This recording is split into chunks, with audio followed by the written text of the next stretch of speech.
अस्सलाम वालेकुम। वालेकुम अस्सलाम। क्या मैं स्टार्ट करूँ? जी सर, बिल्कुल आप स्टार्ट कर सकते हैं। Okay, give me a second.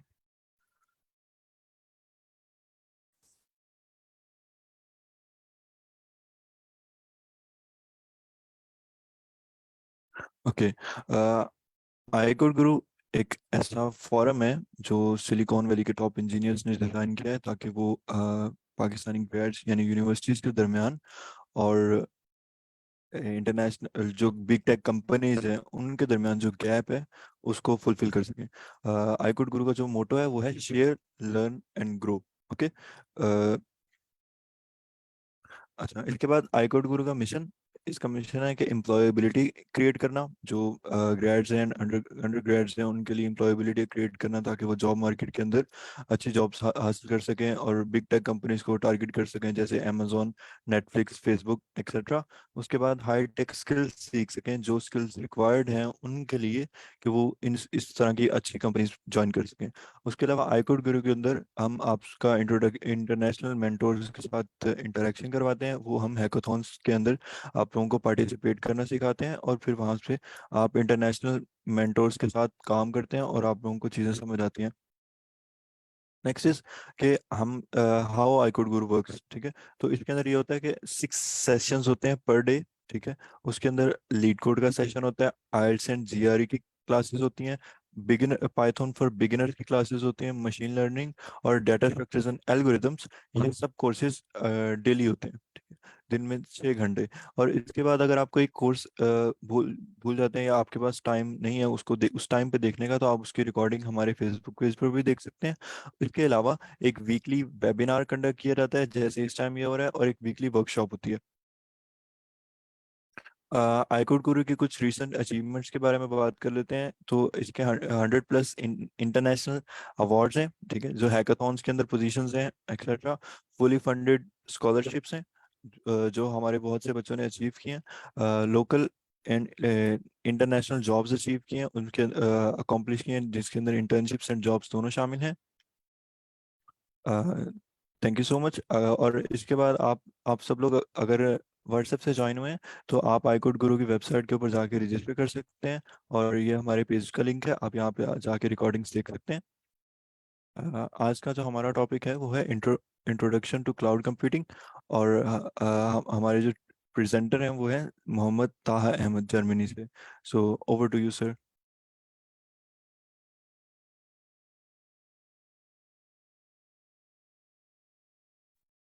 अस्सलाम वालेकुम। मेरी आवाज़ सबको आ रही है, राइट?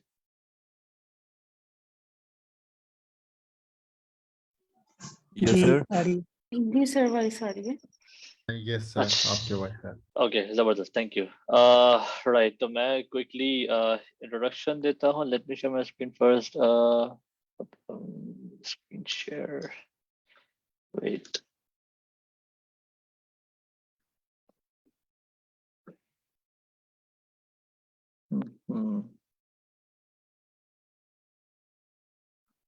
राइट, तो मेरी स्लाइड डेक नज़र आ रही होगी अब, होपफुली यप आ रही है।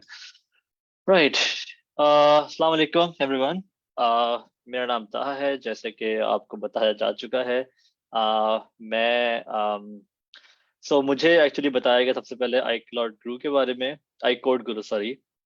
और देन मुझे बताया गया कि कैसे हम वापस अपनी कम्युनिटी को, अपने स्टूडेंट्स को जो अब अभी इस वक्त पढ़ रहे हैं, उनकी हेल्प आउट कर सकते हैं, उनको मतलब रियल टाइम पे जो अभी टेक्नोलॉजी चल रही है उसकी इंफॉर्मेशन पास कर सकते हैं। And that's how I got interested. और फिर I am here now with you guys. So मैंने काफ़ी आप लोगों के सेशंस गो थ्रू किए हैं which is mostly related to programming and data science etcetera, which is amazing. But आज का थोड़ा मुख्तलिफ है बिकॉज मैं जिस इंडस्ट्री में काम करता हूँ which is very near to the data engineering, data science and software programming, but it's more about system design. तो मेरा छोटा सा इंट्रोडक्शन, तो मैंने पढ़ाई सारी पाकिस्तान से ही करी है, और उसके बाद मैंने वहीं जॉब भी की है, और फिर उसके बाद मैं यहाँ पर जर्मनी में डिलीवरी हीरो मैंने ज्वाइन किया। और डिलीवरी हीरो का प्रोडक्ट फूड पांडा पाकिस्तान में चल रहा है, तो वो हमारी इसी कंपनी के अंडर आता है।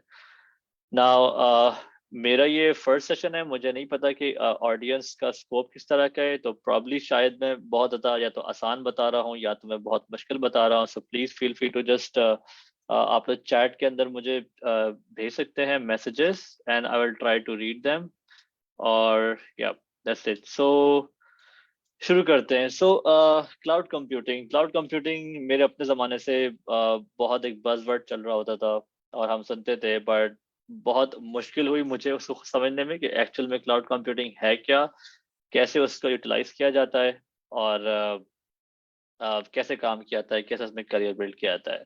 तो नॉर्मली हमारे पास जो इन्फॉर्मेशन होती है वो ये कि दो मुख्तलिफ फील्ड होती है, राइट। पहले तो सिंपल डेवलपमेंट होती है, या आप सिस्टम इंजीनियरिंग या नेटवर्क डिज़ाइन पे जाते हैं, नेटवर्क इंजीनियरिंग में जाते हैं। तो जो सिस्टम वाले होते हैं वो थोड़ा आईटी सेक्टर को भी टच कर रहे होते हैं, और डेटा सेंटर और नेटवर्क के इश्यूज एंड दैट्स इट, वो कभी उससे बाहर नहीं आ पाते। एंड जो प्रोग्रामिंग लैंग्वेज वाले हैं वो एप्लीकेशन डिज़ाइन और इन चीज़ों में लगे रहते हैं। तो नाउ क्लाउड कंप्यूटिंग कैसे आया मैं वो बताऊंगा, एंड देन वो कहाँ से ओरिजिनेट हुआ, कहाँ से उसकी नीड पैदा हुई, एंड देन हम उससे पहले बात करेंगे। सबसे पहले समझने की ज़रूरत है ट्रेडिशनल इंफ्रास्ट्रक्चर को। ट्रेडिशनल इंफ्रास्ट्रक्चर के अंदर आपके पास एक डेटा सेंटर होता है। डेटा सेंटर को मैनेज करना थोड़ा कॉस्टली होता है, और बिकॉज उसके अंदर बहुत सारी चीज़ों का आपको ख्याल रखना पड़ता है। जो भी आपके पास इवन पाकिस्तान के अंदर बैंक्स चल रहे हैं, या मोस्टली बैंकिंग सेक्टर, उनके जितने भी आईटी सेटअप है जहां पर आप मोबाइल के थ्रू उनकी एप्लीकेशन यूज कर रहे होते हैं, तो वो उनके अपने फिजिकल डेटा सेंटर के अंदर होस्ट पे भी होती है। और उस डेटा सेंटर को चलाने के लिए उनके पास रिडंडेंट पावर होनी चाहिए। दैट मीन उनको 2 या 3 अलग सप्लाई से पावर सोर्सेज चाहिए होते हैं कि अगर एक फेल हो जाए तो दूसरा चलता रहे। उनको बैकअप जनरेटर्स चाहिए होते हैं, उनको ऑनलाइन यूपीएस सिस्टम चाहिए होता है कि हर वक्त थोड़ा सा भी हिकअप ना आए उसके अंदर। फिर कूलिंग सिस्टम के ऊपर बहुत ज़्यादा काम होता है। रिडंडेंट अपलिंक, मतलब इंटरनेट से कनेक्टिविटी चाहिए होती है 2 अलग प्रोवाइडर से, 2 अलग केबल से, फिजिकल केबल।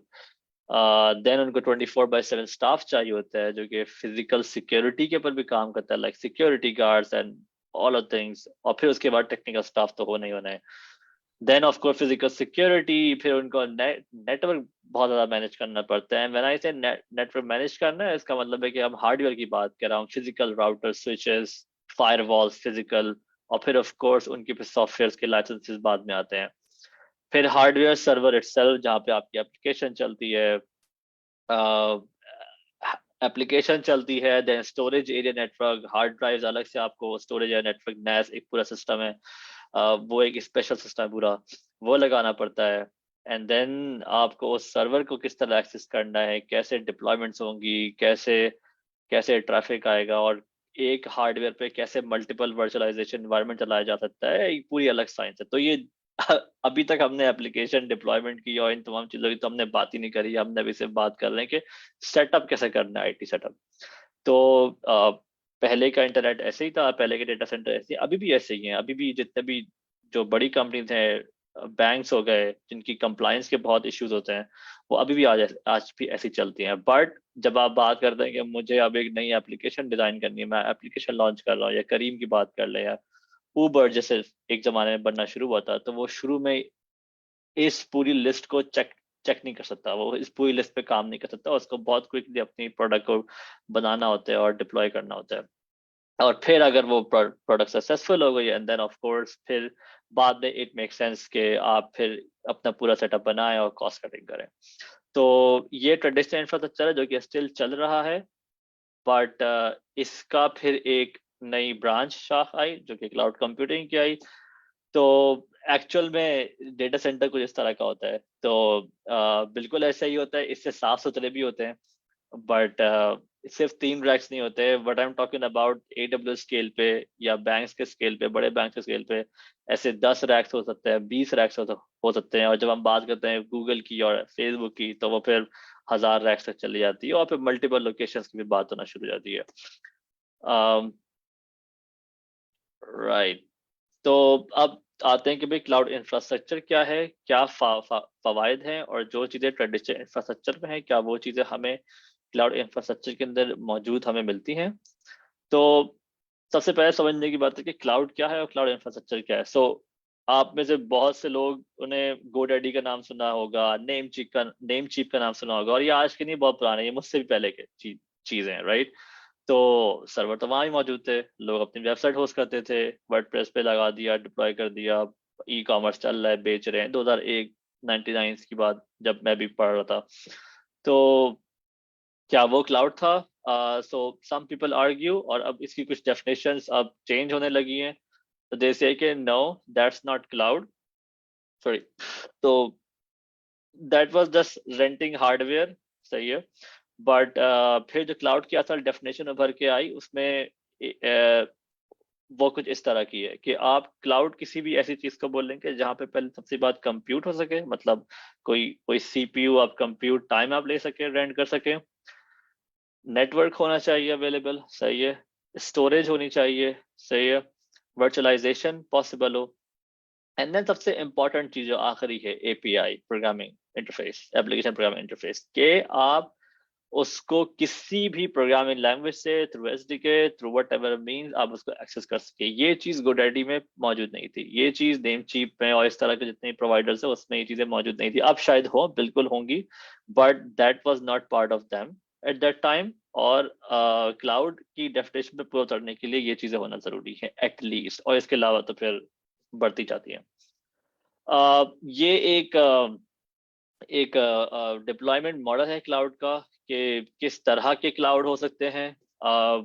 सो इसमें सबसे जो जो मेन फोकस है वो पब्लिक क्लाउड है। लाइक फॉर एग्जांपल अभी आप जाएं और आप जाके AWS पे आप इंस्टेंस बना लें, एक अकाउंट बना लें, वहाँ पे अपनी सर्विसेज को रन करना शुरू करते हैं। Same goes for azure, Google, वहाँ पे बहुत सारे फ्री क्रेडिट्स उनके पास मौजूद होते हैं लर्निंग पर्पस के लिए। और इवन कुछ यूनिवर्सिटीज होती हैं वो इनके साथ कोलैबोरेट करती हैं ताकि स्टूडेंट्स के FYP और इन तमाम चीज़ों के अंदर वो काफ़ी हेल्प करते हैं और फ्री क्रेडिट्स वगैरह देते हैं। तो ये नॉर्मली पब्लिक क्लाउड का कॉन्सेप्ट है।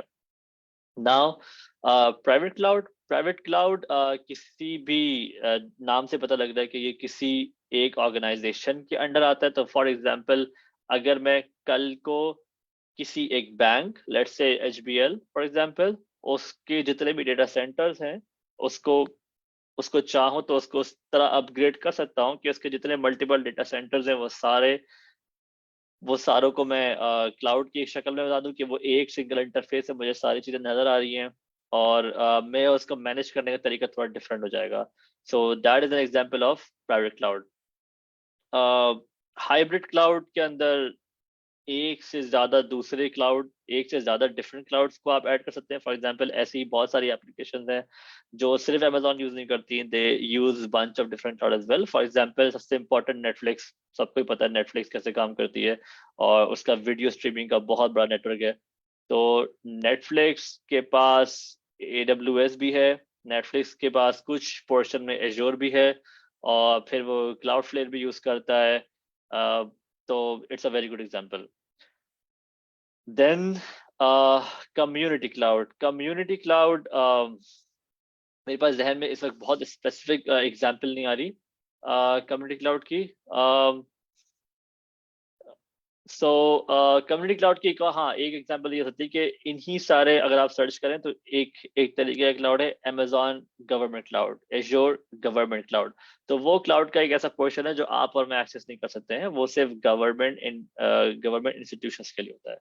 और उसके अंदर डिफरेंट कंप्लायंस लेवल थोड़ा और ज्यादा हाई होता है, हार्डवेयर डिफरेंट होते हैं बिहाइंड द सीन, और तो वो एक एग्जांपल होती है कम्युनिटी क्लाउड की। एंड देन आखिर वाला जो कॉन्सेप्ट है वो VPC है, वर्चुअल प्राइवेट क्लाउड। ये वो है क्लाउड जो आप और मैं, जो टॉप पे पब्लिक क्लाउड है उसको इस्तेमाल करते हुए क्रिएट कर सकते हैं।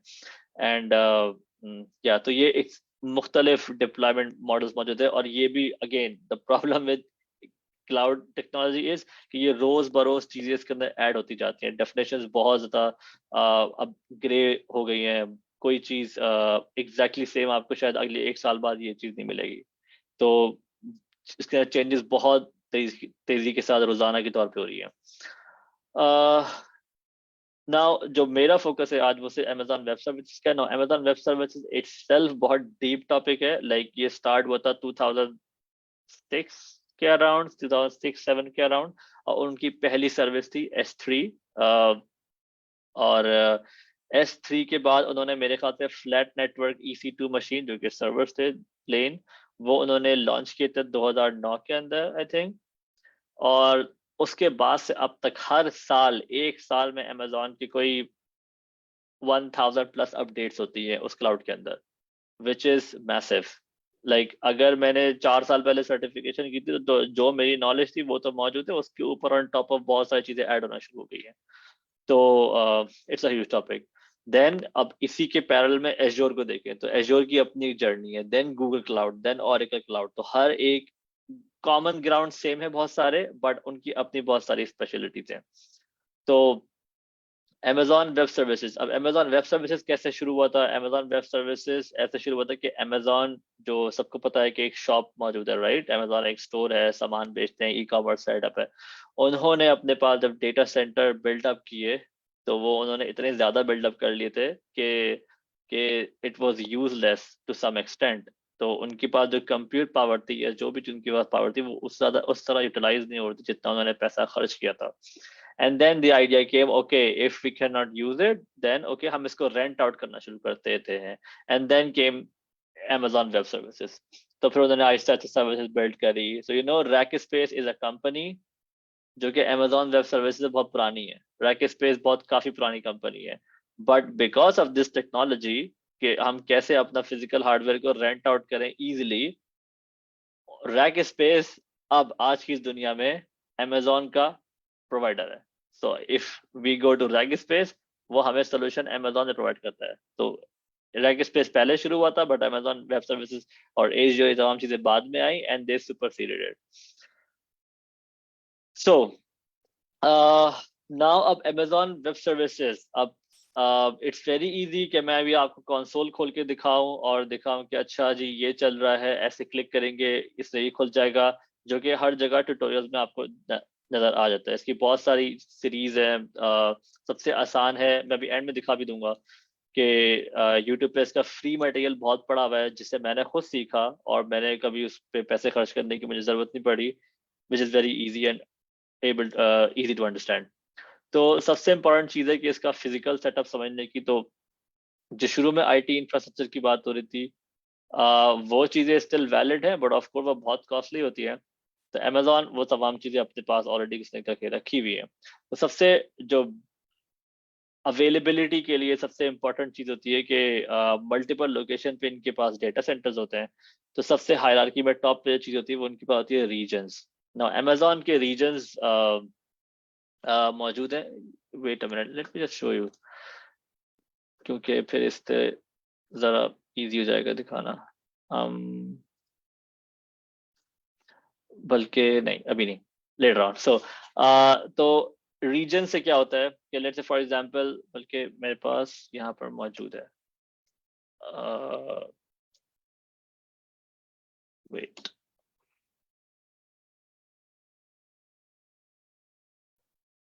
तो AWS रीजन,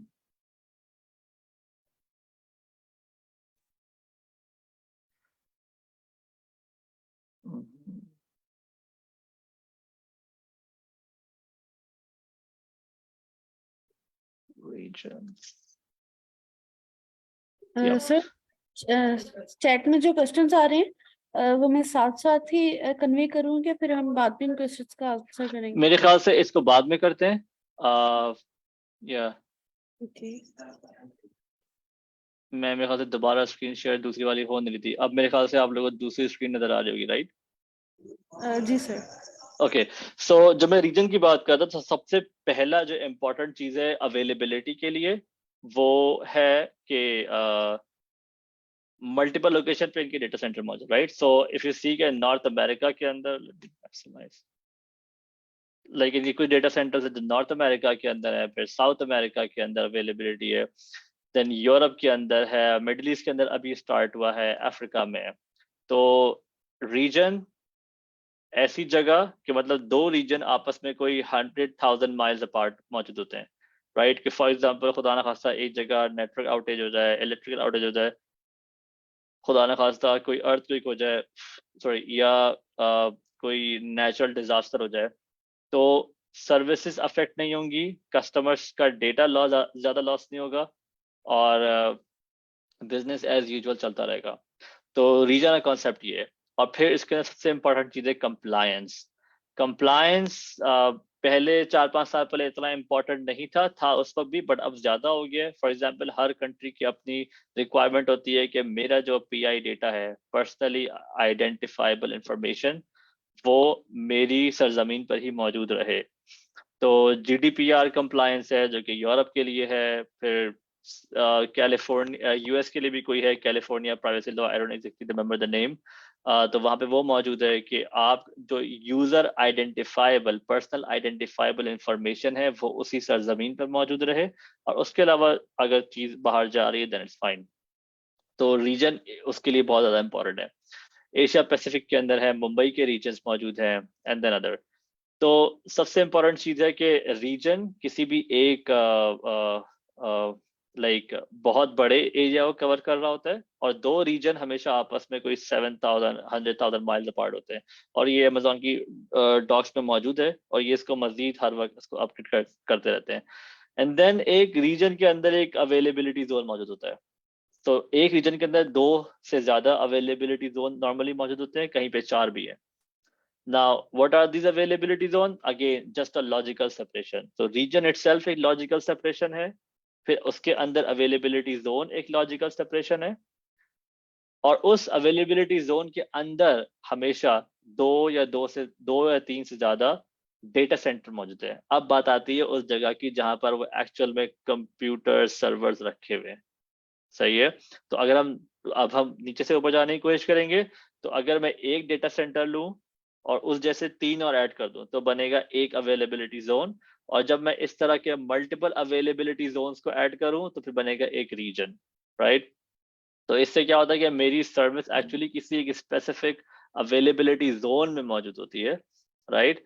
और देन ये मेरे ऊपर डिपेंडेंसी होती है कि मैं कैसे उसको डिजाइन करूं, कैसे उसको आर्किटेक्ट करूं कि in case of any issue, in case of any natural disaster या किसी भी सूरत में मेरी सर्विस कभी अनअवेलेबल नहीं होगी।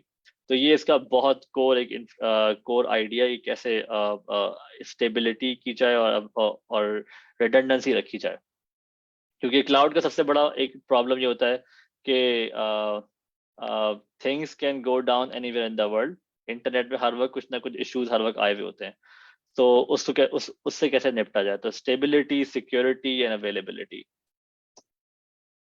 नाउ जो सबसे, तो हम आज इस पूरे सेशन के अंदर जो बिल्कुल मेन कोर कंपोनेंट्स अमेजोन के उन पे बात करेंगे, बिकॉज वैसे तो इसकी सर्विसेज कोई 1000 से ज्यादा है। तो अगर आप कल को कोई सर्टिफिकेशन करने जाते हैं अमेजोन की, चाहे आप डेवलपर हो, चाहे सिस्टम इंजीनियरिंग की साइड की हो, तो ये कुछ 3-4 चीजें आपको पता होनी चाहिए, इसके बगैर नहीं चल सकता कुछ भी। और यही सर्विसेज, यही नॉलेज अमेजोन के अलावा अगर आप चाहें तो एग्जैक्टली आप गूगल या एजोर के ऊपर भी लगा सकते हैं, बिकॉज कोर सबका सेम ही है। Now what is VPC? तो VPC is virtual private cloud. Very simple. VPC क्या है कि मैं गया और मैंने जाके अपना एक प्राइवेट नेटवर्क क्रिएट कर लिया। लाइक फॉर एग्जांपल, मैं इस अपने घर में बैठा हुआ हूँ, आप सब भी बैठे हुए हैं, और आपके घर में एक राउटर रखा हुआ है जिससे बाहर ISP से नेटवर्क आ रहा है, आपके घर के अंदर की डिवाइसेस वहां पे कनेक्ट हो रही है, वो आपके घर का एक प्राइवेट नेटवर्क है, राइट? वैसे ही एक नेटवर्क मैं क्रिएट कर लेता हूँ अपने क्लाउड प्रोवाइडर के ऊपर, सही है? और उसको कहते हैं वो वर्चुअल प्राइवेट क्लाउड, और उसके अंदर प्राइवेट IPs ही चल रही होती है, उसके अंदर पब्लिक IPs नहीं चल रही होती। क्यों? Because it's a private network, सही है? और उसको एक्सेस करने के बहुत तरीके होते हैं। आप इंटरनेट गेटवे लगाते हैं, आप नेट गेटवे लगाते हैं, फिर वहां पे सिक्योरिटी आप खुद डिफाइन करते हैं, and so on.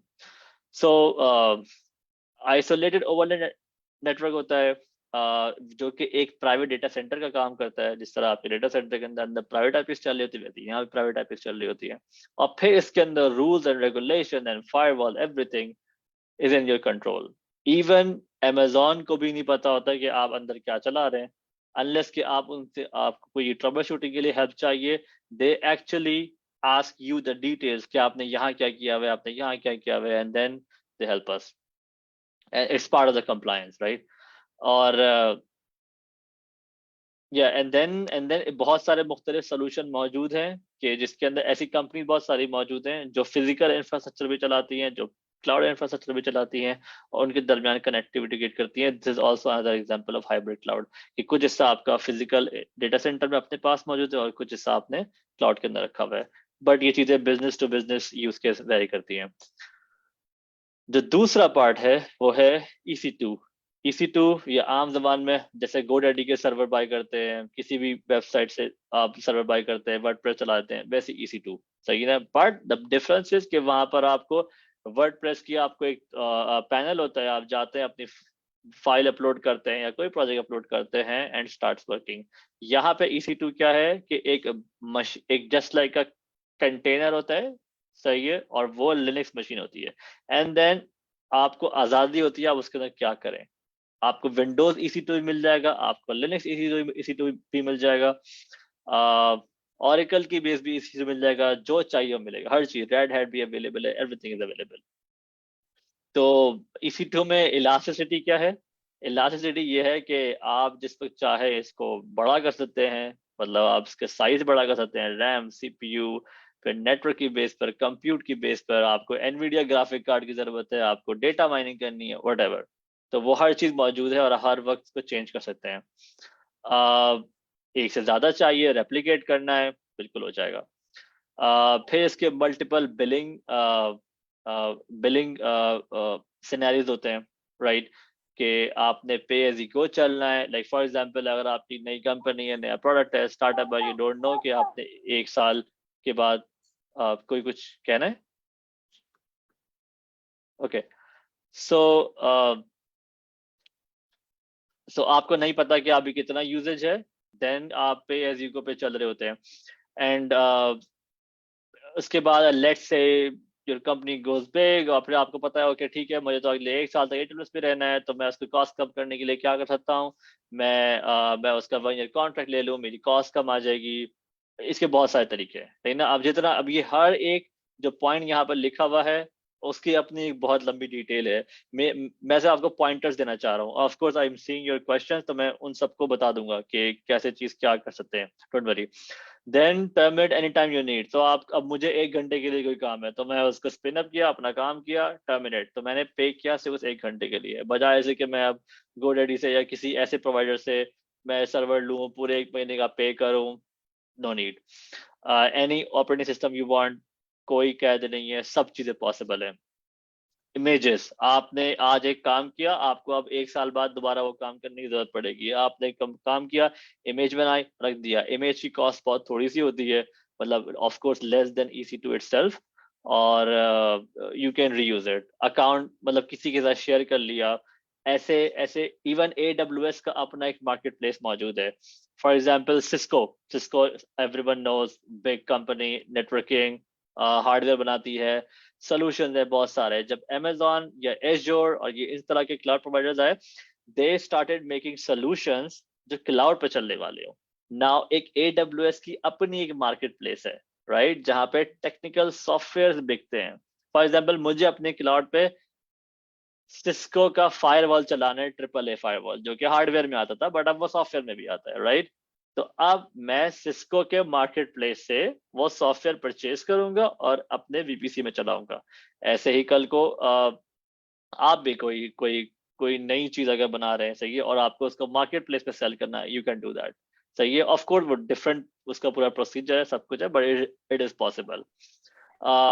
Automate your system scaling deployment के, for example in terms of Karim, let's say सुबह होती है, सबको ऑफिस जाना है. अब ऑफ कोर्स ऑफिस जाना है, सिस्टम चल रहा है, एकदम से सबने राइट चाहिए, सबने ऐप खोल के इवेंट प्रेस बटन दबाना शुरू कर दिया. बटन ने क्या किया, इवेंट फेंकना शुरू किया.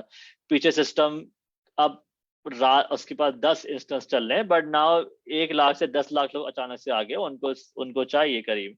सही है। और फिर ड्राइवर भी अपने आप खोल के बैठा हुआ है, तो समझ रहे हैं आप 10 लाख के बजाय आप 10 लाख ड्राइवर भी हैं, 10 लाख यूजर्स भी हैं, एंड देन सारा ट्रैफिक जा रहा है सिस्टम पे जाके गिर रहा है, तो उसको प्रोसेस करने के लिए कोई चीज चाहिए ना। अब उसको स्केल कैसे करेंगे? सबको ऑफिस पहुंचना है, सबको 9 बजे ऑफिस पहुंचना है, तो क्या होगा?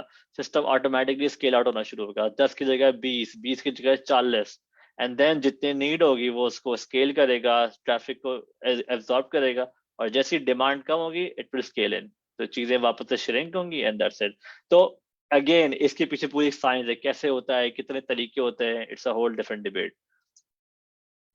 तो देन सर्वरलेस, सबसे बहुत आप लोग इसका नाम सुनते हैं सर्वरलेस, और सर्वरलेस को इन terms of Amazon language lambda कहते हैं। इसके अलावा और भी चीजें हैं, एपीआई गेटवे है, बहुत सारी और डायनामो डीबी है, बट सर्वरलेस का जो मेन कोर है वो लैम्डा है इन टर्म्स ऑफ एडब्ल्यूएस। गूगल के अंदर आई थिंक क्लाउड फंक्शन कहते हैं, और एज्योर के अंदर आई थिंक कहते हैं उसको, कुछ कहते होंगे मुझे याद नहीं है। तो खैर, तो लैम्डा लैम्डा को एक और चीज कहा जाता है function as a service. Like आप इसके अंदर, आपको लिनक्स की परवाह नहीं है, पीछे क्या चल रहा है, यू डोंट केयर, आपको बस ये परवाह है, आपने कोड लिखा एंड देन आपने उसको एक वेब कंसोल में जाके पेस्ट किया, बाय। अब ऑफ कोर्स की कुछ तरीका होता है कि कोई भी आपका मेथड है, जैसे पाइथन का मैंने लिखा है, तो उसके अंदर वो लिखते हैं कि भाई आपके पास कम से कम ये मेथड लिखा होना चाहिए जो उसको इनिशिएट करेगा, एंड देन आपको इस तरह उसका आउटपुट मिल जाएगा, एंड दैट्स इट। बाकी बीच में क्या हो रहा है मिडिलवेयर के अंदर, दे डोंट केयर। देन उसकी कुछ लिमिट्स होती हैं कि आपको डिफाइन करना पड़ता है आपको कितनी मेमोरी चाहिए, कितनी सीपीयू चाहिए, और वो आपको उस छोटे से उस पार्ट के लिए बस बिल्ड करेगा। तो अगर आपको कोई ऐसी चीज चलानी लगे, क्रॉन जॉब है, कोई चलानी है कि भाई वो बस एक क्रॉन जॉब उठे और मुझे एक XYZ काम करके दे दे, एंड दैट्स इट, तो मुझे अब EC2 भी लेने की जरूरत नहीं है, मुझे उस एक शॉर्ट 10 सेकेंड या 15 सेकेंड का ही बिल होगा, उससे ज्यादा का मुझे बिल नहीं होगा। तो तो ये इसका फायदा है। You just worry about the code, और फिर एग्जैक्टली अगर आपके पास लैम्डा की नंबर ऑफ एग्जीक्यूशन पे भी आप पे कर दो, उसका बिलिंग मॉडल बहुत डिफरेंट है, कि आप मेमोरी पे कर रहे होते हैं, नंबर ऑफ एग्जीक्यूशन पे कर रहे होते हैं। आई नो अ गाय, मेरा दोस्त है, वो पाकिस्तान में ही है, और उन्होंने शायद कोई US की किसी कंपनी के साथ, पुरानी बात है ये, कोई गेम उन्होंने डिजाइन किया था, and it was all running based on lambda. तो जो जो जो लीडर बोर्ड्स होते हैं किसी भी गेम्स के अंदर, कि भाई वर्ल्ड लीडर बोर्ड्स या जो भी, वो सारा लैम्डा के पीछे चल रहा था, और वो बहुत जबरदस्त चीज थी। बट इसका साइड इफेक्ट ये है जो मैंने देखा है अभी पर्सनली रिसेंटली, कि जब आपकी यूजेज बहुत ज्यादा बढ़ जाती है, then lambda starts to get expensive. तो क्लाउड की सारी सर्विसेज बहुत जबरदस्त है, नो डाउट, बट इसके ना सबसे बड़ा जो चैलेंज होता है वो ये है कॉस्ट कंट्रोल, बिकॉज कॉस्ट यूं स्लिप होती है आपके हाथ से। And this is like a third time in my career I am seeing कि ऑफ कोर्स आपको ये भी देखना होता है कि इकोनॉमिक कंडीशन क्या चल रही है, कंपनी का बिजनेस क्या है, एंड वो क्लाउड एक्सपेंडिचर कितना है। अगर आपने ये चीजें कैलकुलेट नहीं करी है, देन आपका दिवालिया निकल जाएगा। सो जितनी भी चीजें मैं बता रहा हूँ they are good for technology, but tomorrow जब आप इंशाल्लाह इन चीजों पे काम कर रहे होंगे, कॉस्ट का फैक्टर दिमाग में रखना बहुत जरूरी है। स्टोरेज एंड डेटाबेसेस नाउ, यहाँ पर टाइम है, तो स्टोरेज की जहां तक बात आती है, तो नाउ सबसे पहला EBS इलास्टिक ब्लॉक स्टोरेज। तो अब अमेजोन का अपना वो एक ब्रांड है ना, वो हर चीज के आगे इलास्टिक लगा देते हैं, कुबरनेटीज के आगे भी इलास्टिक लगा देंगे, तो इलास्टिक से परेशान होने की जरूरत नहीं है, एज्योर में जाएंगे कुछ और लगा होगा। बट द थिंग इज कि ब्लॉक स्टोरेज, फाइल सिस्टम, इस तरह की चीजों पे फोकस करना है। तो ब्लॉक स्टोरेज वो है जो मैं EC2 जब मैं पीछे बात कर रहा था कि ऑफ कोर्स सर्वर है, उसके साथ स्टोरेज भी चाहिए ऑफ कोर्स, क्योंकि OS कहाँ चलेगा, डेटा कहाँ रखेंगे, ऑफ कोर्स आपकी CPU के पास एक हार्ड ड्राइव होती है, तो ये EBS वहां पे चल रहा होता है, सही है, उसके साथ सर्वर चल रहा होता है। आप डिफाइन करते हैं कितनी स्टोरेज चाहिए, किस टाइप की चाहिए, SSD चाहिए, मैग्नेटिक चाहिए, whatever. Then elastic file system, यानी कि नेटवर्क फाइल सिस्टम, कि शेयर्ड हो अक्रॉस द EC2 फ्लीट, आपके पास मल्टीपल EC2 हैं और सबके साथ एक EFS लगा हुआ है, फाइल शेयरिंग सिस्टम। देन आता है S3 simple storage service. Again ये वही सर्विस है जो AWS ने सबसे पहले लॉन्च की थी, one of the most successful. इसकी रिलायबिलिटी बहुत जबरदस्त है। कोई ये कहते हैं 99.9999911 तक जाता है कि मतलब आपका स्टोरेज कभी लॉस नहीं होगा, बट ये उतना एक्सपेंसिव भी है। बट या अगर आपकी कोई स्टैटिक वेबसाइट है, स्टैटिक वेबसाइट्स अगर सिर्फ HTML CSS की बेस पर है तो वो आप सिर्फ S3 पे लगा के डिप्लॉय कर सकते हैं and then that is live, तो कोई सीडू की जरूरत नहीं है। तो उसकी बहुत सारी अच्छी चीजें भी है, जबरदस्त। फिर आता है ग्लेशियर। ग्लेशियर जो है लॉन्ग लास्टिंग डेटा के लिए। फॉर एग्जांपल जो हेल्थ केयर या बैंकिंग सर्विस में काम करते हैं उनको आइडिया होगा कि वहाँ पे कंप्लायंस मौजूद होते हैं कि आपने डेटा को 5 साल तक रखना है, 7 साल तक रखना है, सॉर्ट ऑफ दैट। तो अब अगर मैं वो S3 में रखूंगा, कंपनी का दिवालिया निकल जाएगा, पैसे ही नहीं होंगे, सही है। बिफोर क्लाउड जो कंपनीज हैं लाइक बैंक्स वगैरह, ये सारे अपने डेटा को रखते थे फिजिकल स्टोरेज पे, हार्ड ड्राइव में, सही है।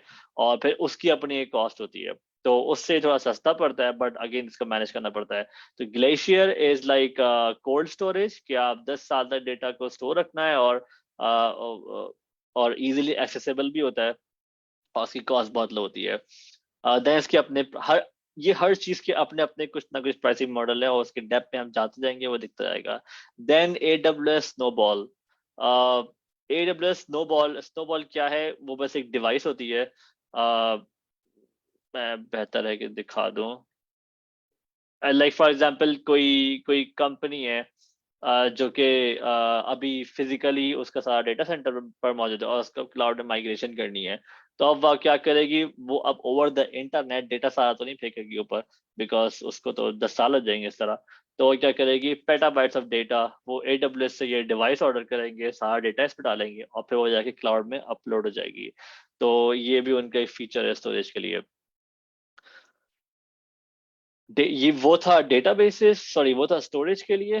Now databases. तो डेटाबेसेस की क्या टाइप है, तो यहाँ पर मैनेज डेटाबेसेस बहुत सारे मौजूद हैं। तो सबसे पहला पार्ट RDS, रिलेशनल डेटाबेसेस। इसके अंदर माइक्रोसॉफ्ट SQL और MySQL, Oracle, Postgres, अरोरा इनका अपना वर्जन है, जो कि MySQL का ही उन्होंने एक फ्लेवर निकाला है अमेजोन ने अपना, जो कि बहुत जबरदस्त है, चीप भी पड़ता है, उसकी कंप्यूट पावर भी बेहतर है, और वो काफी कंपनीज अब यूज कर रही हैं। और इसके अलावा भी चीजें मौजूद है। तो जितने भी रिलेशनल डेटाबेसेस मौजूद हैं वो सारे RDS के अंदर मौजूद हैं। देन NoSQL DB के अंदर DynamoDB मौजूद है। एक और है, मैंने यहाँ इस पे ऐड नहीं किया, उसे कहते हैं डॉक्यूमेंट DB, वो भी मौजूद है। Then Redshift is like data warehousing के लिए इस्तेमाल होता है, which is a very different domain than me. मैंने इस पे इतना काम नहीं किया, पर जो भी लोग डेटा इंजीनियरिंग या डेटा साइंस के अंदर जाते हैं वो Redshift, अगर अमेजोन फोकस है तो फिर वो Redshift के अंदर भी काम करते हैं।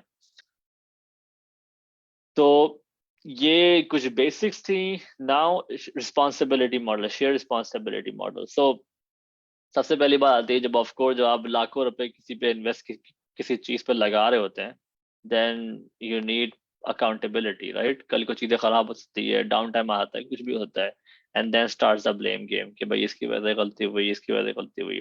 तो अमेजोन बाकायदा देता है कि भाई ये एक शेयर रिस्पॉन्सिबिलिटी मॉडल है कि हमारी क्या जिम्मेदारी है और आपकी क्या जिम्मेदारी है। तो जो AWS की जिम्मेदारी है, अगर आप देखें तो उसकी जिम्मेदारी है हार्डवेयर ग्लोबल इंफ्रास्ट्रक्चर, राइट। तो पूरी दुनिया में जहां भी आपको सर्विस चाहिए वहां पे हार्डवेयर उनकी जिम्मेदारी है। फिजिकली कोई भी चीज है वो उनकी जिम्मेदारी है कि लोकेशंस अगर अप है कि नहीं है, उसका सॉफ्टवेयर, मतलब वो वाला सॉफ्टवेयर जो उस मैनेज सर्विस से रिलेटेड है, राइट। फॉर एग्जांपल EC2 में क्लिक करता हूँ, मेरे पास मशीन खुल के आई थी, वो भी तो एक सॉफ्टवेयर है, राइट। तो उसकी तमाम रिस्पॉन्सिबिलिटी उनके ऊपर है। जो भी मैनेज्ड सर्विस है, जैसे RDS मैंने बताया, S3 बताया, वो सारी उनकी रिस्पॉन्सिबिलिटी होती है। हमारी क्या रिस्पॉन्सिबिलिटी है, अगर मैं यूज कर रहा हूँ, मेरी कंपनी यूज कर रही है, तो मेरा डेटा सिक्योर है कि नहीं है रन टाइम पे, मतलब ट्रांजिट में, सही है ना। कि मतलब मैं एक एप्लीकेशन डिजाइन की है और मेरा एक यूजर है, वो एप्लीकेशन के थ्रू मेरे बैकएंड से बात कर रहा है, तो इन ट्रांजिट डेटा इंक्रिप्ट है कि नहीं है, दैट इज माय रिस्पॉन्सिबिलिटी। उसके डिवाइस पे इंक्रिप्ट है कि नहीं है, that is my responsibility. EC2 के अंदर डेटा इंक्रिप्ट है कि नहीं है, that is my responsibility. Network configuration मैंने कैसी की है, मैंने खुद अपना network open to the world कर दिया है और फिर उसके बाद हैकिंग का टाइम आएगी, सब हैक हो जाएगा, that is my responsibility. Of course वो AWS ब्लॉक कर देता है बहुत दफा मैलिशियस एक्टिविटी को, बट आपने उसको खुद नहीं खुला छोड़ना। EC2 मेरे पास चल रहा है, अब उस EC2 के अंदर मैंने खुद मिस्टेक्स कर दी, खुद मसला पैदा कर दिया, कॉन्फ़िगरेशन आउट हो गई, दैट इज माय प्रॉब्लम, क्योंकि उसने मुझे वो कैपेबिलिटी दी हुई कि मैं उसका इस्तेमाल करूं, चेंजेस वहां कर सकूं। Platform application identity access management, मतलब मेरे अकाउंट को कौन एक्सेस कर रहा है, मेरे VPC को कौन एक्सेस कर रहा है, दैट इज माय रिस्पॉन्सिबिलिटी, कि मैं कैसे उसको डिजाइन करूंगा। मेरा एक एम्प्लॉई कंपनी छोड़ के जा रहा है, तो मेरी रिस्पॉन्सिबिलिटी कि मैं उसका एक्सेस बंद करूं हर तरफ से। कस्टमर डेटा, मेरी एक सर्विस है, लाइक फॉर एग्जांपल कोई बैंक है, कोई एप्लीकेशन है, उसके जो कस्टमर है, लाइक करीम आप सब यूज करते हैं, आपका सारा डेटा पड़ा हुआ है Amazon के ऊपर। नाउ इट्स करीम रिस्पॉन्सिबिलिटी कि आपका वो डेटा उस अकाउंट से बाहर ना निकले, तो that is not AWS responsibility, right. तो अगेन ये तमाम चीजें रिवाइज होती रहती है, उनकी टर्म्स एंड कंडीशंस। तो यू कैन सी के मतलब हमारा इवन दो हम क्लाउड से बाहर आ गए, हम बहुत सारी चीजों से हम बच गए, बट स्टिल बहुत सारा काम हमारे लिए भी करने के लिए मौजूद है अभी भी। असल नेक्स्ट आती है क्लाउड फॉर्मेशन, या in other words infrastructure as code. Now मैं AWS कंसोल खोल के click click click click click S3 खोल लिया, EC2 खोल लिया, डिप्लॉय कर दिया, whatever. Clicks is good for new time, मतलब पहली बार आप कुछ कर रहे हैं, सीख रहे हैं, वेरी गुड। इवन कंपनी में हम भी करते हैं, पहली बार कोई चीज कर रहे हैं, ओके R&D कर रहे हैं, ये कैसे काम करता है, AWS की नई सर्विस है, ये कैसे काम करती है, गुड। बट जब आप जाते हैं स्केल पर, जब आप एक से ज्यादा अकाउंट्स पे जाते हैं, आपके पास 10 अकाउंट है, 20 अकाउंट्स है, सही है, और फिर उसी 20 अकाउंट के अंदर हर अकाउंट के अंदर 4 VPCs है, 10 VPCs है, सही है। फिर EC2 इंस्टेंस आ जाते हैं 100, 200, 1000, 40,000, then it becomes an issue कि आपके पास 10 लोगों की क्लाउड टीम है, कैसे संभालेगी। तो उसके लिए आता है infrastructure as code.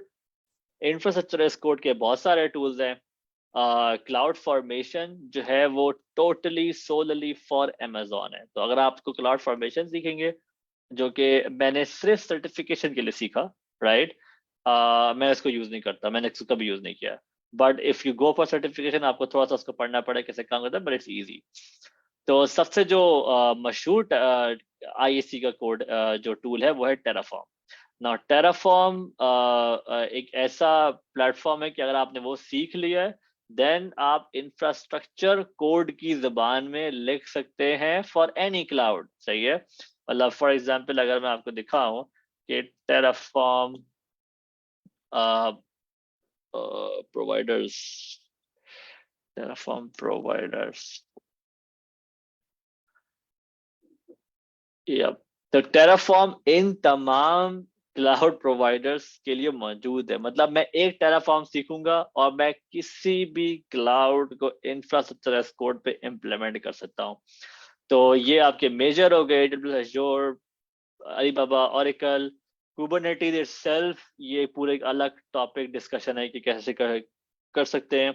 And then अब आप देख रहे हैं कि कितनी और टूल्स हैं जो क्लाउड फॉर्मेशन जो टेराफॉर्म से आप कर सकते हैं। तो नॉर्मली इन माय एक्सपीरियंस अभी तक टेराफॉर्म इज द बेस्ट और लोग यूज कर रहे हैं, मेरी पिछली करंट हर जगह पे लोग यूज कर रहे होते हैं, और हम एक टेराफॉर्म से हम बहुत सारी चीजों को एक साथ मैनेज कर रहे होते हैं।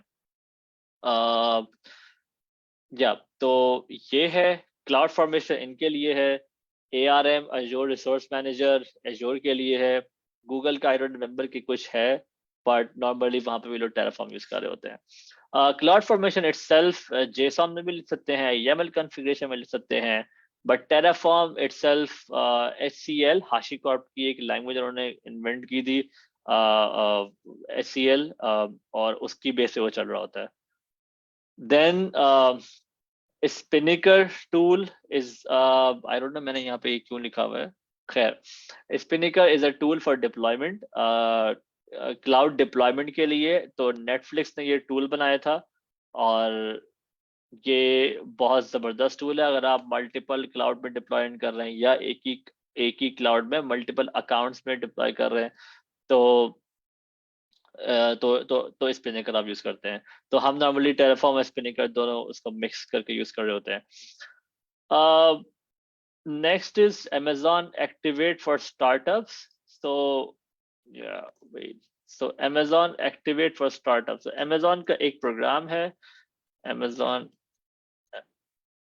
Activate for startups के न्यू कंपनीज या स्टार्टअप अगर कोई खोलना चाह रहा है तो वो कैसे अमेजोन की हेल्प ले सकता है। तो उसके अंदर कुछ उनकी रिक्वायरमेंट्स होती हैं, आप उनको फिल कर दें एंड देन आपको अमेजोन कुछ बहुत ज़्यादा हेल्प आउट करते हैं और फ्री सर्विसेज देता है कि जब तक आप पैसा नहीं बना रहे हैं, आप प्रोडक्ट बना रहे हैं बस, तो आप वहाँ पे डिप्लॉय कर सकते हैं और उसको यूज़ कर सकते हैं। तो काफ़ी अच्छा इनका पूरा ये सेटअप मौजूद है। And then Amazon free tier ये आप आज खुद कर सकते हैं या यूनिवर्सिटी की हेल्प ले सकते हैं। बट इसका एक प्रॉब्लम है कि आपको इसमें क्रेडिट कार्ड मेंशन करना पड़ता है, बट वो उसको चार्ज नहीं करते हैं। ठीक है, इसके अंदर 12 मंथ्स के लिए फ्री आपको एक्सेस मिल जाता है। ये सारी डिटेल लिखी हुई है कि EC2 750 आवर, मतलब पूरे एक साल अगर EC2 चले तो आपको बिल नहीं करेगा, लेकिन एक EC2 और उसका वो टीयर लिखा हुआ है T2 माइक्रो या T3 माइक्रो, दैट्स इट। अगर आपने T3 स्मॉल कर दिया देन वो उसकी डिफरेंस कॉस्ट पे करेगा। S3 कितना यूज कर सकते हैं और तमाम चीजें यहाँ मौजूद हैं। आगे अब चलते जाएंगे कि ये हम यूज कर सकते हैं। तो फ्री टियर के अंदर मौजूद है, लर्निंग पर्पस के लिए किया जा सकता है।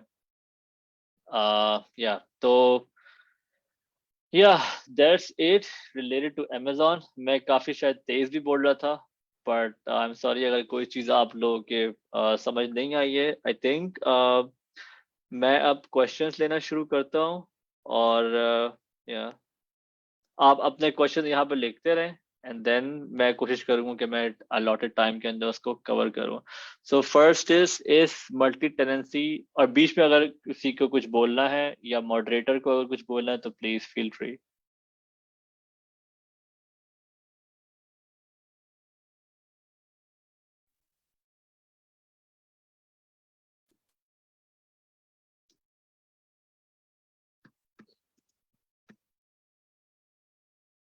यस, मैं स्लाइड्स प्रोवाइड कर दूंगा। Is multi tenancy same as community cloud? मुझे इसका एग्जैक्ट आंसर तो नहीं पता, बिकॉज जब हम EC2 स्पिन अप करते हैं, मशीन खड़ी करते हैं, तो वो ऑलरेडी मल्टी टेनेंसी में होती है। तो I don't think so. Community cloud is different and multi tenancy is different. तो होता क्या है कि जब मैं एक EC2 मशीन चला रहा हूँ और एक्चुअल में AWS के डेटा सेंटर में वो एक बॉक्स पे, मतलब एक सर्वर ब्लेड पे वो चल रहा होता है और उसी हार्डवेयर पे किसी और कंपनी का भी EC2 इंस्टेंस चल रहा होगा। तो मल्टी टेनेंसी तो यहाँ पर मौजूद है already. Community cloud I think is different, तो मेरे ख्याल से नहीं, बट इस पे मुझे खुद भी रिसर्च करनी होगी। Okay, which do you pursue as far certification and okay, having 6, 7, 8 experience, mashallah. Okay, so AWS certification जो है वो पहले कम थी, अब बहुत ज्यादा हो गई हैं, ये गलत खोल लिया है। Yep, this is better. So wait, get trained, इसके अंदर इनका एक yep, this is better. So मैं ये बोलूँगा कि क्लाउड प्रैक्टिशनर को अवॉइड करें, बिकॉज थोड़ा सा, मतलब अगर लेट से आप किसी सेल्स इंडस्ट्री में क्लाउड सेल्स के अंदर है, इस तरह की चीज़ों में है, तो फिर उसके लिए ये सही है। बट अगर टेक्निकल पॉइंट ऑफ व्यू में पूछा जाए तो क्लाउड प्रैक्टिशनर तो आप घर में बैठ के खुद बन जाएंगे, वो कोई इतना मसला नहीं है।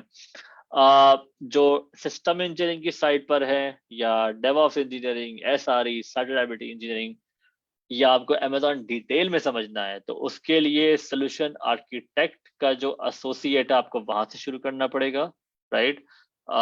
मेरे ख्याल से पहले ये मौजूद थी रिक्वायरमेंट कि आपको पहले एसोसिएट करेंगे फिर प्रोफेशनल पे जाएंगे, बट मेरे ख्याल से अब ये खत्म हो गया, I have to check, but आप इसको इजीली चेक कर सकते हैं, कोई इतना मसला नहीं है। तो सोल्यूशन आर्किटेक्ट एसोसिएट जो मैंने किया था पहले, associate and then professional, then I stopped, सही है, और मुझे अभी मजीद करना है बट टाइम इतना नहीं है। जो डेवलपर्स हैं, back end developer, front end developers, उन इन माय एक्सपीरियंस उनके थोड़ा हेक्टिक हो जाता है, बट इंडस्ट्री अभी ऐसे ही काम कर रही है कि इवन हमारी कंपनी के अंदर जो डेवलपर्स है उनको पता होता है कि क्या चल रहा है, मतलब they know what is EC2 S3। जब एक्सपर्ट ओपिनियन या एक्सपर्ट का भी काम चाहिए तो वो हमारे पास आते हैं, but they should know this. तो इंटरव्यूज के अंदर काफी पूछा जाता है इस चीज को। आपके लिए developer associate is good for starter. I know friends जिन्होंने ये किया और बहुत अफाका हुआ, they understand thing very well. DevOps engineer professional I would से कर लें, बिकॉज इसके अंदर ज्यादातर वो AWS की सर्विसेज जो CI/CD के लिए इस्तेमाल होती है उस पर फोकस होता है, like cloud formation, session manager, और AWS cloud code build, code commit, code deploy, जो कि मैंने कभी खुद यूज नहीं किया, बिकॉज जब आप फॉर एग्जाम्पल आप कभी KFC में जाके बिरयानी ऑर्डर नहीं करते हैं, right, doesn't work like that. क्यों? क्योंकि हर चीज की कोई स्पेशलिटी होती है। नाउ क्लाउड की भी मल्टीपल लेयर्स है, राइट।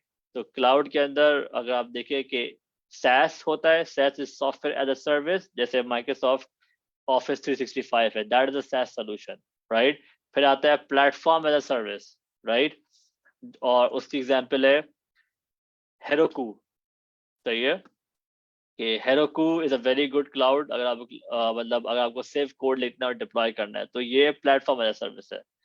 देन आता है infrastructure as a service, IaaS, उसके लिए अमेजोन सबसे बेस्ट है, एंड एज्योर एंड अदर। तो हर चीज की अपनी स्पेशलिटी होती है। CI/CD की अगर बात करेंगे तो उसके बिल्कुल अलग टूल्स हैं, एक अलग पूरी डिस्कशन है। तो probably if your company is working in it then it's good. DevOps engineer I would never suggest much. उसके बाद एडवांस नेटवर्किंग है, डेटा एनालिटिक्स स्पेशलिटी, ये मेरे ख्याल से आप डायरेक्ट कर सकते हैं अगर आप डेटा साइंस की फील्ड में काम कर रहे हैं। SAP ऑन AWS ये अभी आया है, मेरे लिए भी न्यू है, machine learning and so forth. तो या दीज आर सर्टिफिकेशंस, कॉस्टिंग भी आपको मिल जाएगी, बट मेरे ख्याल से ये $100 से शुरू होकर मैक्सिमम $300 तक जाते हैं। So yeah, I hope I answered the question. How to calculate pricing and control it? मेरे ख्याल से ये EC2 की बात करें, right? EC2 info. Yeah, so control की बात बाद में करेंगे, पहले तो खैर आपको AWS की साइट पे बहुत सारी प्राइसिंग मिल जाएगी, which is here, मतलब रीजन स्पेसिफिक मिल जाएगी आपको। AWS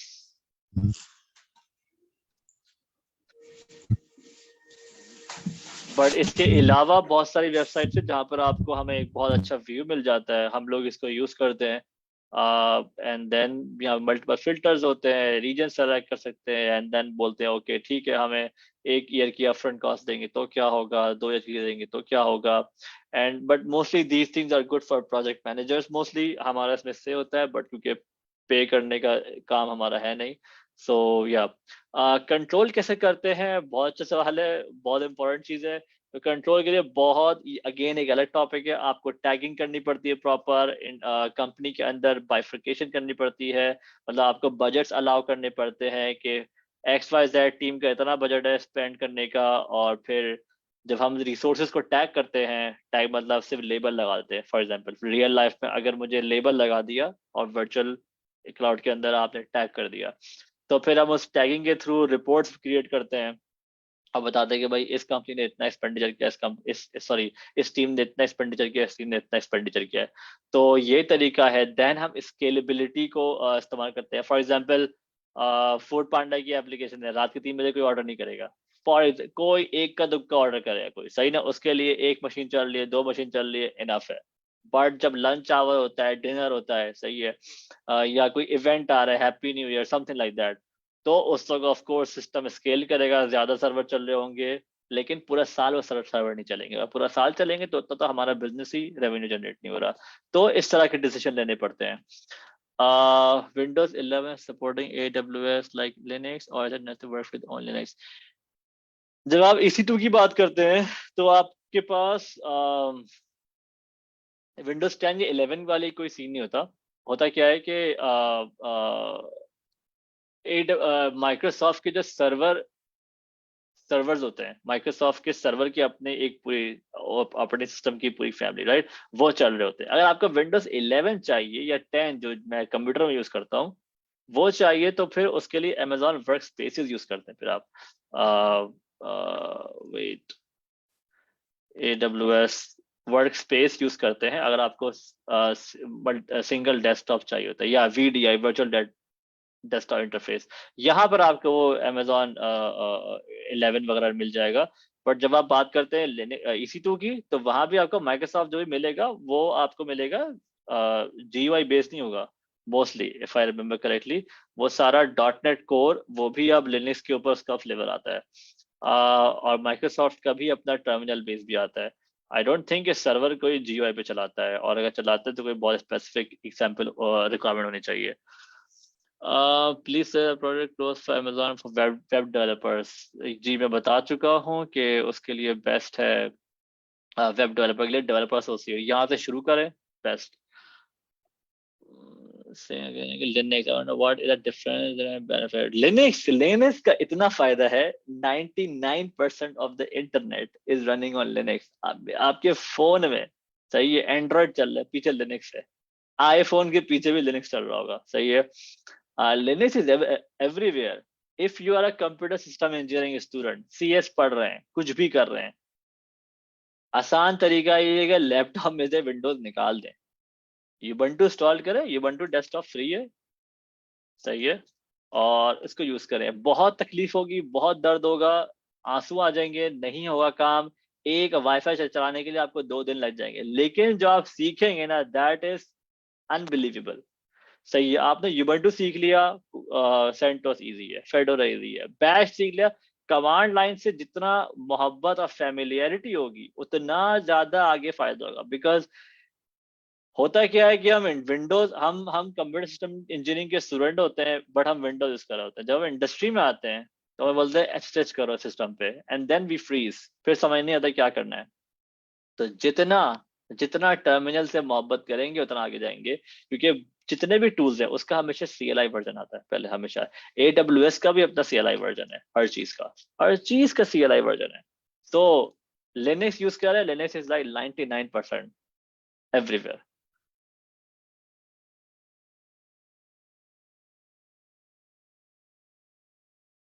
free online course available, yes, अच्छा वो आपने मुझे याद दिलाया। तो यूट्यूब AWS रीइन्वेंट, ये एक रीइन्वेंट वो चीज है जिससे मैंने सीखा, सही है, और जबरदस्त। लाइक आपको कहीं जाने की जरूरत नहीं है। iCloud ग्रू एक, सही ना, बहुत मशहूर है, लोग बहुत पैसे देते हैं वहां पे, सही है ना। AWS रीइन्वेंट इनका अपना एक सालाना इवेंट होता है।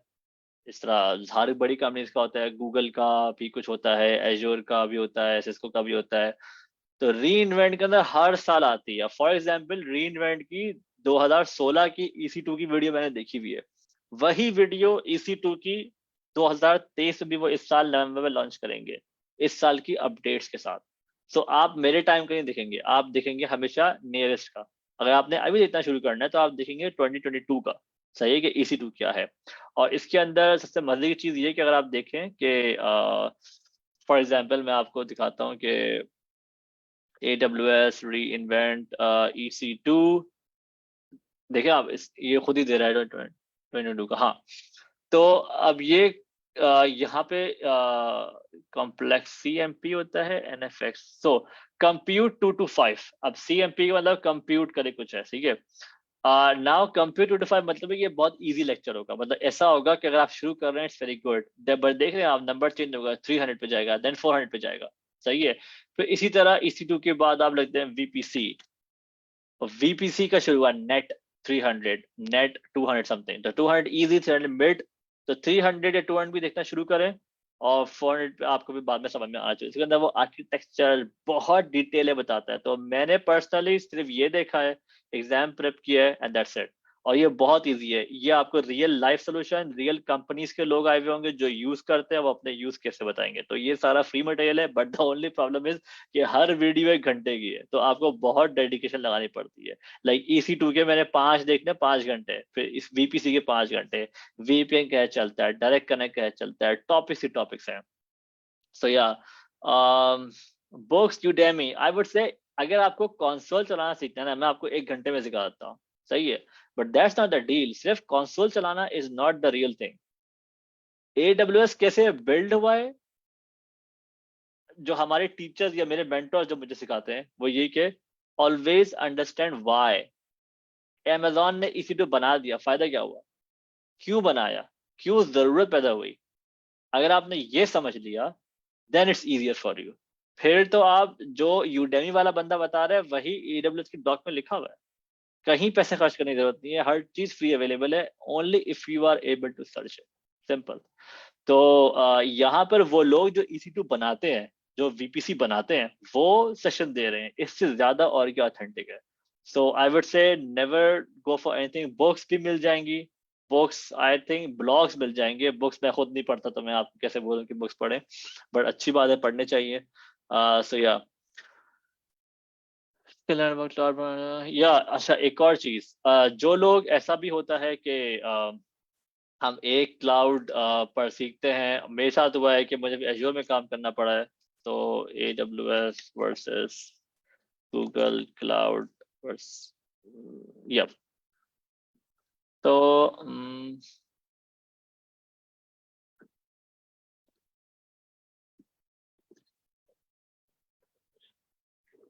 यप, तो इस तरह की आपको, अब ये गूगल ने खुद बाकायदा डॉक्यूमेंट बनाया है, लास्ट अपडेट नवंबर 5 2022, और इसमें इसने कहा है कि भाई ये कैटेगरी है, ये सर्विस टाइप है, गूगल में इसको ये बोलते हैं, AWS में इसको ये बोलते हैं, क्या हो रहा है, एंड देन एज्योर में इसको ये कहते हैं।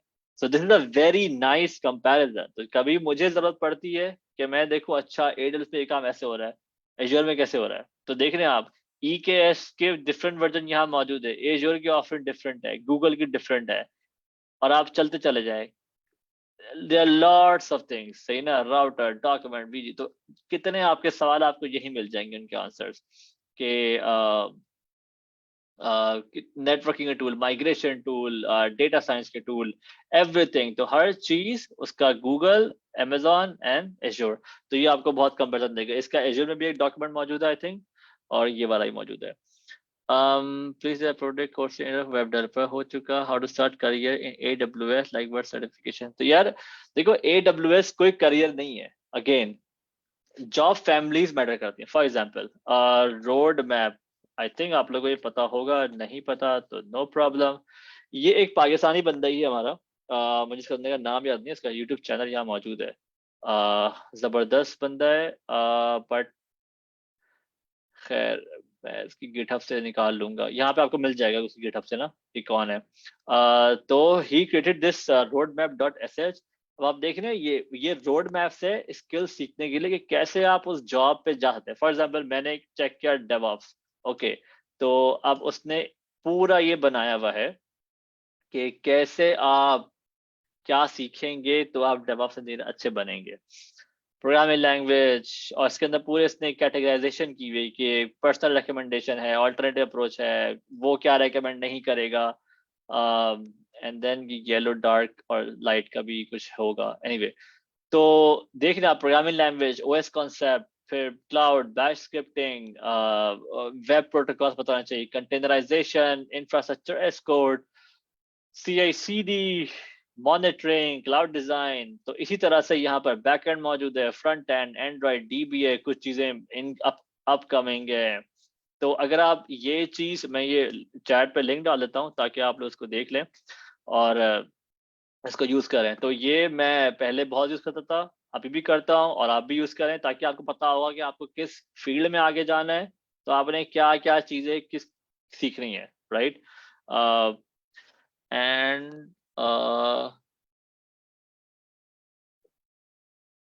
we're talking about YouTube tutorial, kindly tell about it. I think मैंने YouTube tutorial के बता दिया है कि शायद route map to kickstart cloud learning, roadmap.sh, इससे बेहतर कुछ नहीं है. Sir, we have done development of any in our own compilers like VS Code. If you are use AWS, then for development we have to use tool. I'm sorry, मुझे आपका सवाल समझ नहीं आया. तो AWS is not for development, it's just a okay, maybe आपने implement इस session के अंदर of course it's only theory. मतलब इसके अंदर मैं सिर्फ आपको बता रहा हूँ कि आपने इसको सीखना कैसे है अगर खुद से चीज, बिकॉज मैंने आपको वो सारी चीजें बता दी हैं जो सेल्फ लर्निंग के लिए पॉसिबल है. AWS इटसेल्फ बहुत वाइड टॉपिक है, मतलब हर चीज के ऊपर 1 घंटा अलग से बात की जा सकती है. So it's not practical but only theory. Okay, link please. या आई थिंक मेरे पास फिलहाल तो अब कुछ जहन में नहीं आ रहा. अगर कोई क्वेश्चन है किसी का तो मुझे बता दे, या मॉडरेटर के पास अगर कुछ है तो please. Doctor Amanullah Yasin. Yes. अस्सलाम वालेकुम. थैंक वालेकुम यू अस्सलाम. फर्स्ट ऑफ ऑल, आपने बड़ी अच्छी इंफॉर्मेशन दी है. अच्छा, मुझे कुछ इंफॉर्मेशन ये चाहिए कि हम इंस्टीट्यूट में अगर इसका कोई लेना चाहें, कोई अकाउंट लोएस्ट कॉस्ट मिल जाए, कोई ये एजुकेशनल एक्टिविटीज़ के लिए हमें क्या सपोर्ट करता है. एक्चुअली उसके अंदर प्रॉब्लम ये होता है कि अगर हम इंस्टीट्यूट में एक अकाउंट लें और आगे फिर हमारे स्टूडेंट्स जो होंगे, क्लास जो होगी वो उसको यूज़ करेगी, और उसमें कोई भी एक सम टाइम पहले ऐसे हुआ भी है कि वो गलती से वो ज़्यादा रिसोर्सेज को यूज़ कर लेता है. तो इसको कैसे मैनेज किया जा सकता है कि इंस्टीट्यूट लेवल के ऊपर और एक क्लास और लार्ज स्केल के अंदर स्टूडेंट्स के साथ. Thank you. वालेकुम अस्सलाम. बिल्कुल आई अंडरस्टैंड कि ये क्या आपका प्रॉब्लम है. ये बिल्कुल मैं भी ये फेस कर चुका हूँ. वेट, मैं ये ढूंढना चाह रहा हूँ कि ओके कुछ ना कुछ बिल्कुल होगा.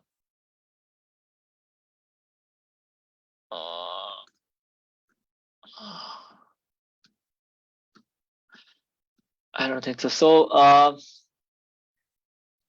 if I remember correctly, कोई तरीका था, मैं उसको ढूंढने की कोशिश करूंगा कि आप शायद कांटेक्ट कर सकते हैं कि वो आपको एक्सेस दे दें. बट मेरी नज़र में सबसे आसान तरीका ये है, जिसका थोड़ी सी मेहनत है, वो ये है कि जो फ्री टियर का अकाउंट मौजूद है, सही है, अगर वो क्रिएट हो रहा है, राइट, मतलब ये पॉसिबल नहीं होगा मेरे ख्याल से कि आप 100 स्टूडेंट्स के लिए 100 अकाउंट बनाएं, ठीक है ना, फिर उसकी मैनेजमेंट करना बहुत मुश्किल है. तो एक फ्री टियर अकाउंट बनाकर आप उसका एक्सेस सब में बांट सकते हैं, नंबर 1. अब सवाल आता है कि कोई उसमें स्लिपेज कर ले और बिल ज़्यादा आ जाए, तो उसका तरीका होता है, उसका बहुत आसान तरीका है कि हम बिल के ना अलर्ट्स बना देते हैं. ये मैं आपको, मतलब अगर आपको एक काम करना है, I can help you easily, ठीक है ना. तो क्या होता है कि आपके पास मोबाइल में SMS आ जाएगा कि आपके अकाउंट का बिल जो है $1 से ऊपर आ गया, $1 क्रॉस कर गया, लेट्स से. आप फौरन गए, आपने पता किया, मतलब ये बहुत इजी है. तो इसका थोड़ी ड्यू डिलिजेंस चाहिए होगी, क्योंकि स्टूडेंट से ये एक्सपेक्ट करना कि क्रेडिट कार्ड उनके पास हो, मेरे ख्याल से थोड़ी ज्यादती होती है, क्योंकि मैं भी उस चीज से गुजरा हूँ. और यूनिवर्सिटी अपने तौर पे बगैर AWS की मदद से ये काम कर सकती है. Like $1 is what, ₹260 something, right. तो यूनिवर्सिटी अपने बजट में अगर ये चीज ऐड कर दे कि हाँ भाई हमने ₹1000 खर्च करने, इससे ज्यादा नहीं, तो बहुत पॉसिबल है कि वो फ्री टियर अकाउंट बनाए और बच्चों को एक्सेस दे. सॉरी. और फिर उसके बाद थोड़ी सी अगर बस चीजें सेटिंग सेट कर दें कि भाई उनसे उनको पता लग जाएगा कि भाई जैसी कॉस्ट मेरी ऊपर चली गई, मैं जाके उस मुझे पता लग गया और मैं उसको डिलीट कर दिया. और फिर उसके अलावा ऑफ कोर्स जब भी आप ये चीज सिखाएंगे एज अ कोर्स, तो फिर सॉरी, तो फिर आपको ये मेक श्योर करना पड़ेगा कि कॉस्टिंग उसका पार्ट है. तो समझ ले आप सीख रहे होंगे साथ साथ. एक्सक्यूज मी, मेरा गला.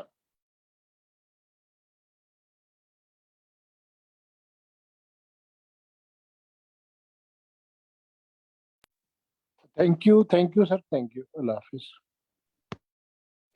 जी. तो महा, आप सवाल करें, मैं जरा पानी लेके आता हूँ, मेरा गला अस्सलाम वालेकुम सर। सर मैंने कुछ मशीन लर्निंग के प्रोजेक्ट किए हुए हैं और मैं चाहती हूँ कि मैं उसे डिप्लॉय करूँ AWS पे। तो सर क्योंकि मैं स्टूडेंट भी हूँ तो मैं यही चाहूंगी कि मुझे कुछ फ्री रिसोर्स मिले जिस पे मैं अपलोड करूँ। तो सर उस बारे में मुझे थोड़ा सा गाइड कर दीजिएगा और उसका प्रोसीजर भी।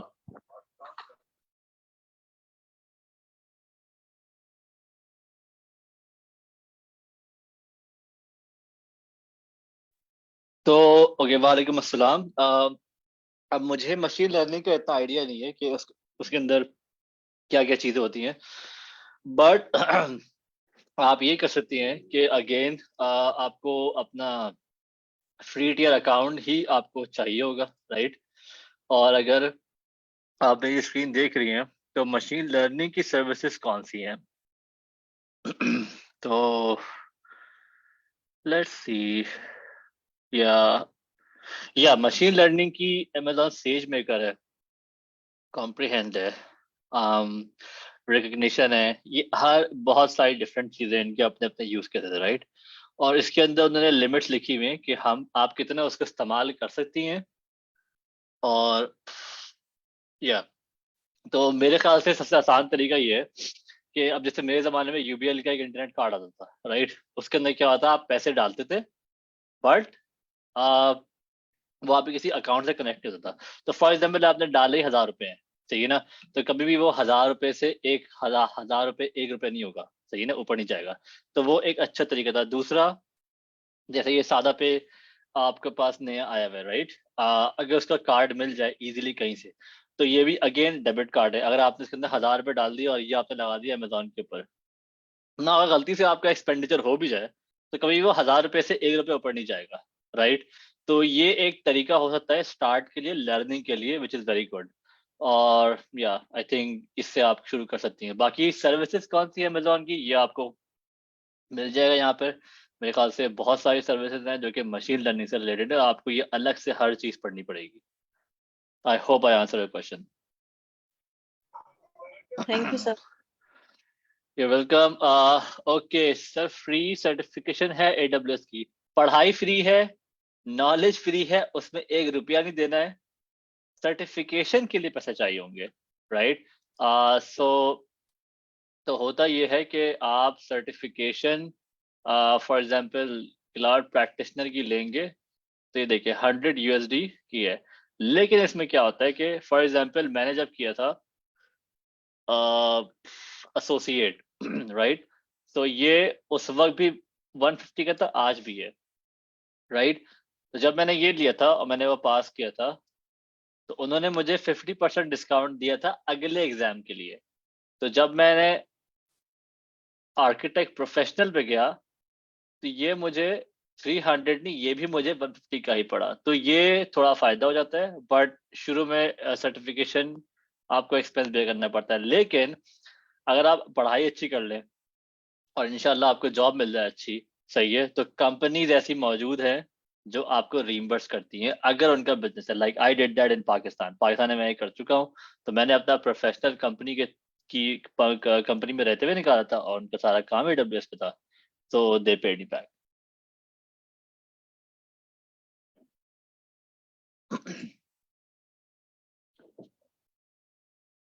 AWS SysOps certification meant.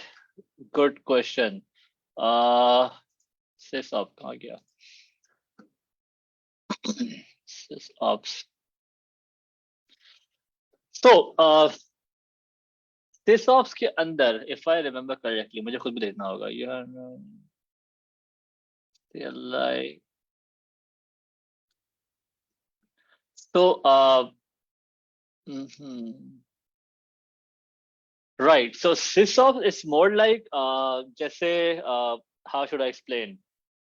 तो फॉर एग्जाम्पल जो लोग बिल्कुल डायरेक्ट या समझ लें जो फिजिकल डेटा सेंटर में लोग काम करते हैं, राइट, प्योर नेटवर्क और OS की मेंटेनेंस, राइट, तो वही सारा काम अगर सिर्फ अमेजोन से लें तो वो SysOps में आ जाता है, राइट, दैट्स इट। तो मैं उस तरफ कभी काम नहीं किया। मेरा सारा काम, मैं इस काम में CI/CD डिप्लॉयमेंट ये तमाम चीजें हमेशा मौजूद थी। बट अगर सिर्फ कंसोल मैनेजमेंट की कंसोल मैनेज करना है, यूजर्स मैनेज कर रहे हैं, नेटवर्क मैनेज करना है, एंड दैट्स इट और तो ये सारी चीजें सिसऑप में आती हैं। फिर अमेजोन की अपनी सर्विस है AWS system manager. System manager तो सिस्टम मैनेजर या तो सिस्टम मैनेजर जो है ना, ये पूरा सिसऑप में आता है। सही है, मतलब ये थोड़ी बाइफर्केशन है। सो अगर आप सर्टिफिकेशन का पेज देखेंगे ना, तो इसमें जो आर्किटेक्ट है, इसके अंदर ये पूरा AWS कवर करते हैं। आर्किटेक्ट के अंदर पूरा AWS कवर किया जाता है। मैं इस पे थोड़ा मशीन लर्निंग पढ़ता हूँ, मैं थोड़ा सब कुछ पढ़ता हूँ और फिर मैं खुद डिसाइड करता हूँ कि मैं कहाँ जाता हूँ। ये स्पेशलाइजेशन नहीं है। बट अगर आप डेवलपर की बात करें, डेवऑप्स इंजीनियर की बात करें, सिस्टम एडमिनिस्ट्रेटर की बात करें, ये स्पेशलाइजेशन है। और फिर ये तो और मजीद स्पेशलाइजेशन हो जाती है। तो sysop is more like solution architect का ही थोड़ा छोटा लेवल है। सही है, बट अगर आप सिस्टम एडमिनिस्ट्रेटर कर रहे हैं तो मैं सजेस्ट करूंगा कि आप आर्किटेक्ट कर लें। सही है, but I have a friend जिसने आर्किटेक्ट नहीं किया, सिस्टम एडमिनिस्ट्रेटर किया है, and he is good as well. तो मेरे ख्याल से कोई इतना डिफरेंस नहीं है, ये आपने खुद डिसाइड करना है।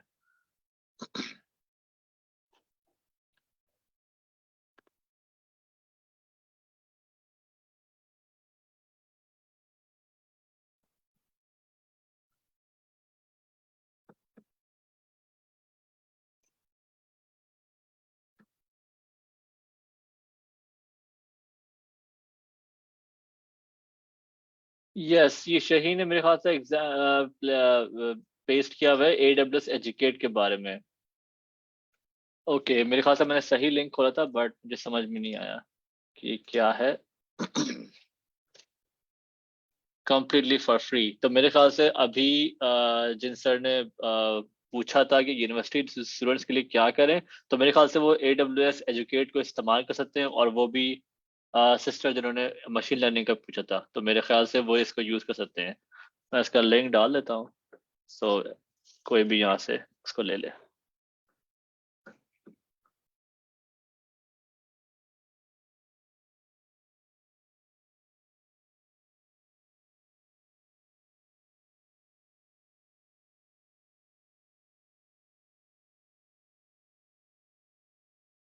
तो अगर किसी का और कोई सवाल नहीं है तो मेरे ख्याल से मॉडरेटर्स बता दें कि एंड करना है। Which certification we should go for it for data science and doesn't really matter to have one. देखें, सर्टिफिकेशन मेरे मेंटोर्स हमेशा ही कहते हैं, और जो मुझे बाद में समझ में आया, उस वक्त फायदेमंद होती है कि जब आपको उस चीज़ की नॉलेज नहीं होती। फॉर एग्जांपल, मैं अपने एक्सपीरियंस से बताऊंगा। मुझे जब अमेजोन की जॉब नहीं मिल रही थी, लाइक मैं क्लाउड की तरफ नहीं आ पा रहा था, तो मैंने AWS सीखा। इससे क्या हुआ, मेरी जॉब लेने के चांसेस ज़्यादा बढ़ गए। सही है, AWS फील्ड के अंदर। और फिर मैंने उस जगह भी काम किया जहाँ एज्योर था। सही है, बिकॉज दे न्यू कि यार AWS भी आता है तो ये भी कर लेगा। Make sense now. अब फॉर एग्जाम्पल एक और चीज है, कुबरनेटिस। राइट, कुबरनेटिस एक अलग टेक्नोलॉजी है, क्लाउड पे भी चलती है, ऑन प्रेमिसेस भी चलती है। मेरी ही कंपनी में कुबरनेटिस पे बिल्डिंग शुरू हो गई। राइट, अब कुबरनेटिस की अपनी सर्टिफिकेशन है जो मुझे करनी है, बट फॉर सम रीजन मैं नहीं कर पा रहा। बट मैंने उस पर पिछले 2 साल से इतना काम कर लिया है कि अगर मैं चाहूँ तो कल ही जाके सर्टिफिकेशन कर लूँ। बट अगर मैं वो सर्टिफिकेशन नहीं कर रहा, लेकिन मेरे पास रेज्यूमे में एक्सपीरियंस मौजूद है, दैट इज इक्विवेलेंट। तो होता क्या है कि जब आप यूनिवर्सिटी के अंदर होते हैं या जब आपको करियर स्विच करना है, फॉर एग्जांपल आपको डेटा साइंस से बैकएंड इंजीनियरिंग में आना है या बैकएंड इंजीनियरिंग से डेटा साइंस में जाना है, तो आपको उस इंडस्ट्री की सर्टिफिकेशन अपने पास रखने का फायदा ये होता है कि जॉब हासिल करना इज वेरी इजी, क्योंकि फिर बंदे को पता होता है कि इसको एटलीस्ट ABCD आती है इस फला चीज की।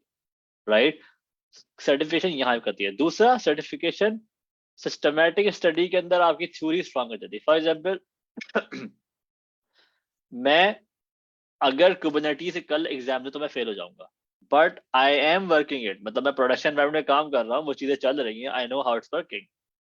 बट सर्टिफिकेशन से क्या होता है, मैं इसकी थ्योरी प्रॉपर तरीके से पढ़ लूंगा ढंग से, जो कि मैं उस तरह नहीं पढ़ पाता। हम अपने, क्योंकि हर कंपनी किसी भी टूल को अपने एनवायरनमेंट के हिसाब से इस्तेमाल करती है, तो मुझे वही आता है।